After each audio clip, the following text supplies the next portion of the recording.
Hello and welcome. I am the Walrus Jedi, and today's video is going to be a double feature. We're talking Star Wars Medstar 1, Battle Surgeons, and Star Wars Medstar 2, Jedi Healer. Both of these books are by Michael Reeves and Steve Perry. Before I go any further, please take a moment to hit the like button and to subscribe for more content like this. Thanks. Now back to Medstar. I will now read the back of the books. Medstar 1. A civil war between the Republic and the Separatists rages across the galaxy. Nowhere is the fighting more fierce than on the swamp world of Drongar, where a beleaguered mobile hospital unit wages a never-ending war of its own. A surgeon who covers his despair with wisecracks, another who faces death and misery head-on, venting his emotions through beautiful music, a nurse with her heart in her work and her eye on a doctor, a Jedi Padawan on a healing mission without her master. These are the core members of a tiny med unit serving the jungle world of Drongar, where battle is waged over the control of a priceless native plant, and an endless line of med lifters brings in the wounded and dying, mostly clone troopers, but also soldiers of all species. While the healers work desperately to save lives, others plot secretly to profit from the war, either by dealing on the black market or by manipulating the events of the war itself. In the end, though, all will face individual tests, and only those of compassionate hearts and staunch spirits can hope to survive to fight another day. Medstar 2. While the Clone Wars wreak havoc throughout the galaxy, the situation on the far world of Drongar is desperate, as Republic forces engage in a fierce fight with the Separatists.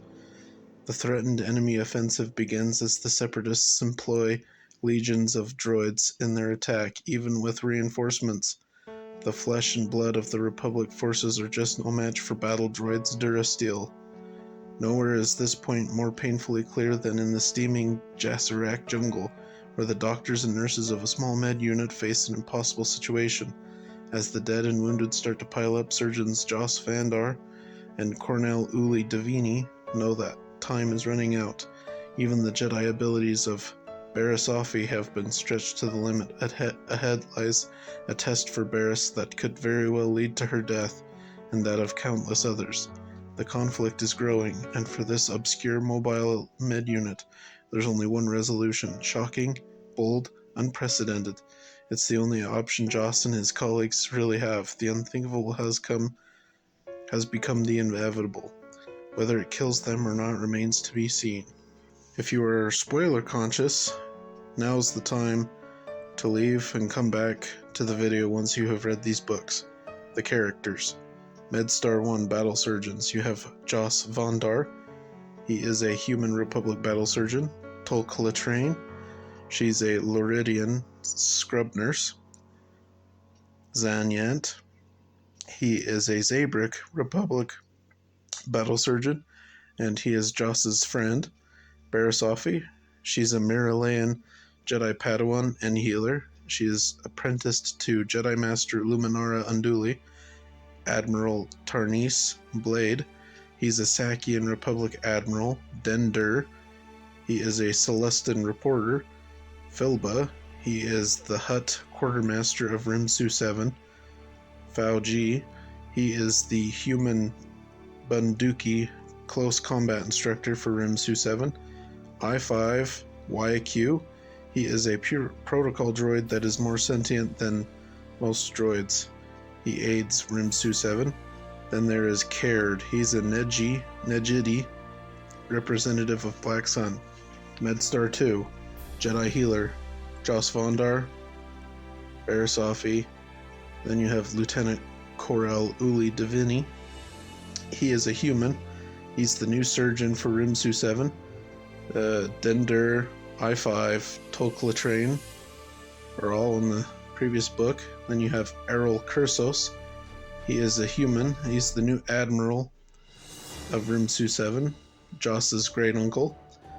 Caird's back. And then there's Clo Merritt. He's an Aquani minder for Rimsu 7. Or a therapist, basically. Now the recap. Medstar 1 Battle Surgeons. On the tropical world of Drongar, Joss Vondar, and the other surgeons and staff of Rimsu 7 do their best to heal injured clones. With the arrival of Jedi, Padawan and healer Barisafi to help the surgeons and maintain shipments of Boda, a plant with multiple uses for many species, a shipment of Boda is then destroyed. Joss, Barris, and the rest of Rimsu 7 staff get a large batch of injured clones. They lose most of them. A few days later, a supply ship arrives with I-5YQ, a protocol droid more sentient than most droids. The droid's there to help them. Admiral Blade is contacted by Black Sun, who he had been dealing with to get rich via the Boda. They want all the Boda. Blade lures the representative to a place where Blade eliminates him. After he does that, he covers his tracks by sending the Black Sun guy in a ship where the Separatists can destroy it. Dendur, a reporter, finds a recording device of Fauji killing 3 Sep mercs. He is also collecting data to take Filba the Hutt down. Blade inspects Rimsu 7. He talks to Filba. After a brief exchange, Filba keels over after drinking some of the ale he had. He was poisoned. Blade is about to leave when he catches a spy cam disguised as an insect. Dendur is the owner of said spy cam. He was using it to get more dirt on Filba to expose him, but Den learns of Blade's attack, Blade's Black Sun dealings, so he starts a story about Fauji so Blade does not get suspicious of him. Barisafi has a confrontation with Fauji. He puts her on the muddy ground. That was to make them even for Barris using the Force to trip him earlier. Blade meets with Black Sun's new rep, Caird the Nedigi. They agree to keep the current deal. Caird then meets with the spy at Rimsu 7. Blade is confronted by Caird. They have a knife fight. Caird throws his blade at Blade, and he deflects it with his hand, but the knife had been poisoned. Blade then dies. Barris finds Fauji in the jungle. He had just killed some Seps. G is distracted by Barris, so he gets shot. Barris heals him. He runs off going berserk and dies in a massive fight with Seps. Rimsu 7 has to move. The droids are coming closer. Everyone is packing up their stuff. Zan's instrument falls out of the transport. Den fetches it. Joss and Zan's transport is hit. Joss loses consciousness. When he comes to, he finds that Zan had died in the blast. Rimsu 7 is moved to a new location. And that's where the book ends. Medstar 2, Jedi Healer. This book starts with a flashback to Ancien, when Barris, along with her master Luminar Unduli, Obi-Wan Kenobi, and Anakin Skywalker, were sent there to assuage the tension between the tribes of Ancien. Everything is almost back to normal after the Rimsu had moved location. They continue to work on injured clones. Zan Yant's replacement, a human called Cornel Uli Divini, arrives. He's a young but capable surgeon. There is also Admiral Blade's replacement, a Corellian, Errol Kursos. He also happens to be Joss's great-uncle. Caird, the Black Sun agent, meets with Thula and Squaw Trant, a Faline and an Umbaran, respectively. They are to help with the Boda smuggling operation for Black Sun. Both Caird and Barris feel in a natural cold.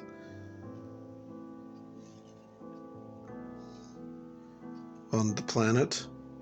This wind distracted Barris during her practice, and she cut her foot with her saber.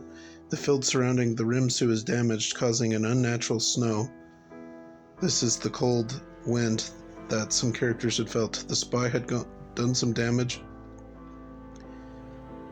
to the Medstar. The ship orbits Drungar. The field is repaired. Barris accidentally is punctured by a Boda dispenser, increasing her connection to the Force. She sees that the spy has enacted a plan that bodes ill for Rimsu 7. Caird is informed of the Boda's weakening potency, so he puts a plan in place to get as much as possible while the Boda is still usable. Joss is dealing with Tolk being distant.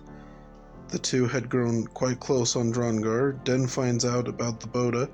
He preps a story on it. Joss and Tolk talk. Joss learns that his uncle had influenced Tolk, thus causing her to distance herself from Joss and requesting a transfer to another Rimsu. Barris tasked I-5 to get to the Jedi Temple on Coruscant. He is to deliver a vial of Bota and a message to the council. I-5 will also check on Jax Pavin, the son of his former master Lorne Pavin. Den is leaving with I-5, but first he is going to tell his friends about the Bota. Caird leaves with 70 kilos of Bota, but is tricked by Thula and Squaw. He vows to hunt them down. The Separatists attack the Rimsu. Barriss discovers that Clomerit, the Aquani minder, therapist, is the spy. Joss shoots the spy and is knocked unconscious. They all make it to the Medstar and leave. Joss and Tolk are back together and are off for Corellia. My thoughts. Medstar 1, Battle Surgeons. I thought this was a great book. It was a nice change of pace from the previous two books, Shatterpoint and the Cestus Deception. I like and care about all of these characters in this book. I thought the tie-in with Darth Maul Shadowhunter was cool, with I-5 and Lorne Pavin and all that. This book is kind of like the TV show MASH, but with a Star Wars flavor. And it was not a long read. It was a nice 309 pages. Barriss is kind of the main character of the duology, which is nice. I'm glad it isn't a main character from the movies. Medstar 2, Jedi Healer. This was another great book. The Black Sun subplot was cool. I guessed who the spy was correctly about halfway through the book. The characters were still great and never dull. These two books surprised me. They were fantastic. This book was another quick read at 302 pages. Hopefully the pace keeps up and the next book I read is great. Ratings. Medstar 1, Battle Surgeons. I would rate this book a solid 8.5 out of 10.